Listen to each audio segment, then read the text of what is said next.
segelintir orang yang merasa diri tidak berdosa. Tapi sebagian besar manusia, bahkan termasuk di dalam agama lain, sadar bahwa dirinya adalah orang berdosa. Bagaimana Allah menilai orang berdosa? Perhatikan Yeskiel 36 ayat 17. Hai anak manusia, waktu kaum Israel tinggal di tanah mereka, mereka menajiskannya dengan tingkah laku mereka. Kelakuan mereka, dosa mereka sama seperti cemar kain di hadapan.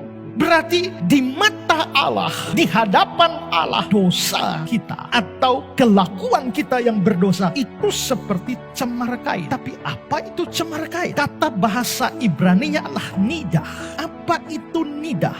Nah, kita perlu lihat perbandingan terjemahan. Aku menganggap kelakuan mereka itu haram seperti wanita yang sedang haid. Maka saudara-saudara, di sini dosa manusia atau kelakuan manusia yang jahat di mata Allah itu seperti seorang perempuan yang haid, atau lebih tepatnya itu adalah seperti darah seorang perempuan yang sedang menstruasi. Jikalau dosa manusia itu seperti darah haid seorang perempuan yang datang bulan, demikianlah dosa itu adalah sesuatu yang menjijikkan di hadapan Allah. Allah jijik terhadap orang berdosa. Mazmur 5 ayat 7. Engkau membinasakan orang-orang yang berkata bohong. Tuhan jijik melihat penumpah darah dan penipu. Saudara yang suka menipu, dengar baik-baik, itu jijik di hadapan Tuhan. Nah, kalau menipu saja hari-hari, berapa banyak kita menipu orang? Berapa banyak kita berdusta? Masih di tempat tidur, teman tanya sudah di mana? On the way. Itu penipuan, itu menipu, dan itu sudah jijik di hadapan Tuhan. Menipu saja jijik, apalagi dosa yang lain yang lebih besar dari menipu. Maka kita bisa menyimpulkan dari ayat itu, sebenarnya semua dosa adalah kejijikan di hadapan Tuhan, kekejian di hadapan Tuhan. Dan karena itu tidak bisa tidak, orang berdosa pun adalah orang yang menjijikkan di hadapan Tuhan. Saya orang berdosa, saya jijik di hadapan Tuhan. Saudara orang berdosa, saudara juga jijik di hadapan Tuhan. Semua orang, tidak peduli siapapun, nabikah, rasulkah, asal dia adalah orang berdosa, di mata Tuhan Allah dia adalah orang yang menjijikkan.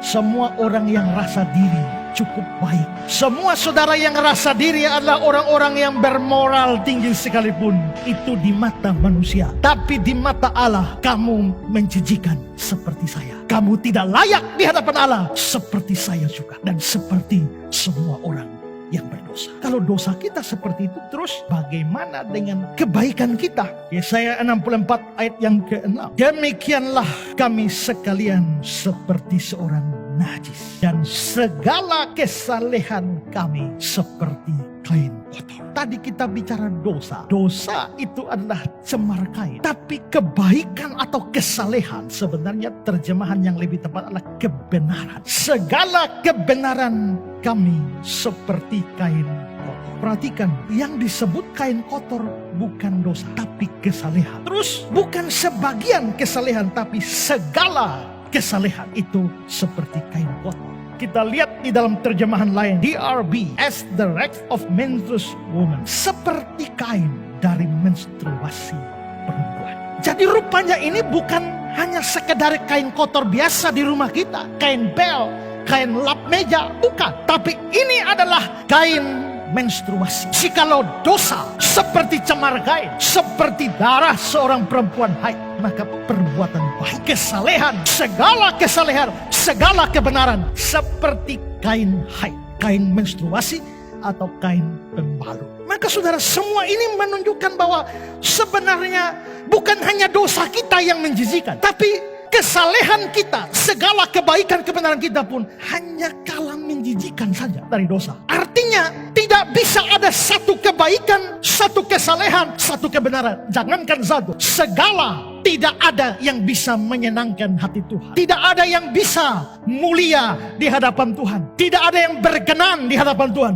Semuanya tetap najis di hadapan Tuhan. Adalah satu kebodohan yang luar biasa jika saudara merasa saudara bisa layak di hadapan Allah hanya karena saudara sudah berbuat baik. Adalah satu sikap yang tidak tahu diri kalau saudara berpikir bahwa saudara bisa diterima oleh Allah, saudara bisa dibenarkan di hadapan Allah, saudara bisa diselamatkan di hadapan Allah hanya karena saudara mempunyai secuil perbuatan baik. Orang seperti itu hendak pergi ke surganya Allah dengan mengantongi sebuah tiket, dan tiketnya itu adalah kain pembalut perempuan yang haid.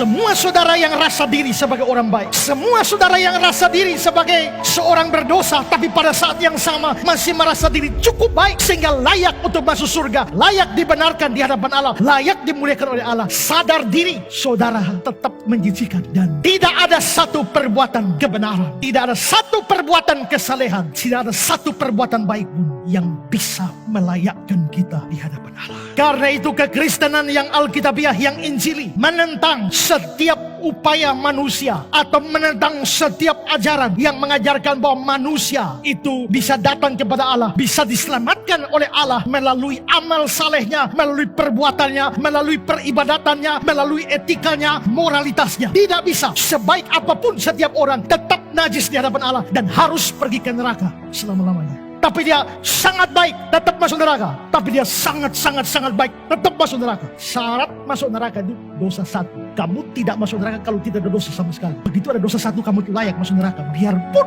ketaatanmu begitu banyak, satu saja dosamu masuk neraka. Lalu kalau kamu berkata, tapi saya tidak ada dosa satu, kamu akan masuk neraka juga. Kenapa? Karena kamu tidak tahu diri. Kalau begitu, kita masuk neraka semua. Disinilah kekristenan memberikan solusi. Allah berikan solusi. Kalau begitu, supaya menyelamatkan manusia berdosa ini, yang mestinya mati semua, butuh satu korban yang mau membayar untuk semua, menebus semuanya. Tapi kalau itu orang, dia satu bayar satu. Satu tidak bisa satu orang bayar dua. Tidak memadai, tidak cukup. Satu nyawa tebus satu. Maka supaya menebus seluruh manusia, dibutuhkan penebus sebanyak seluruh manusia. Cari di mana? Lagian yang harus menjadi penebus tidak boleh berdosa. Satu pun tidak. Kenapa? Karena kalau yang mau menebusnya ternyata punya dosa satu, dia sendiri layak masuk neraka. Dia sendiri layak ditebus. Harus ditebus. Tidak bisa menjadi penebus. Maka penebusnya harus tidak berdosa. Tapi kedua, penebusnya mesti manusia, tapi tidak boleh manusia seperti kita. Itulah sebabnya saudara-saudara, supaya menghadirkan penebus di dunia, dia manusia di satu sisi seperti kita, tapi tidak boleh seperti kita yang berdosa. Itulah sebabnya menghadirkan manusia seperti itu hanya mungkin kalau manusia hasil jelmaan Allah sendiri. Itulah sebabnya pribadi kedua Tritunggal, Sang Anak, datang ke dalam dunia. Dan tujuan datangnya untuk bayar hutang. Bayar pakai apa? Bayar pakai nyawa. Itulah sebabnya dia datang untuk mati. Kapan dia bayar? Dia bayar semua ketika dia disalibkan di Golgota. Seluruh hutang kita dibayar. Kolose 2, 13-14. Dia mengampuni segala pelanggaran kita dengan menghapuskan surat hutang yang oleh ketentuan-ketentuan hukum mendakwa dan mengancam kita. Dan itu ditiadakannya dengan memakukannya pada kayu salib. Maka mengapa Kristus disalibkan? Supaya hutang dosa kita semua dibayar di sana. 1 Petrus 2:24, dia sendiri telah memikul dosa kita di dalam tubuhnya di kayu salib. Berarti salib itu adalah tempat di mana hutang-hutang dibayar dan dibayar lunas. Ketika dia menyaringkan suaranya, tetelestai, sudah selesai. Di sanalah semua hutang kita dibereskan.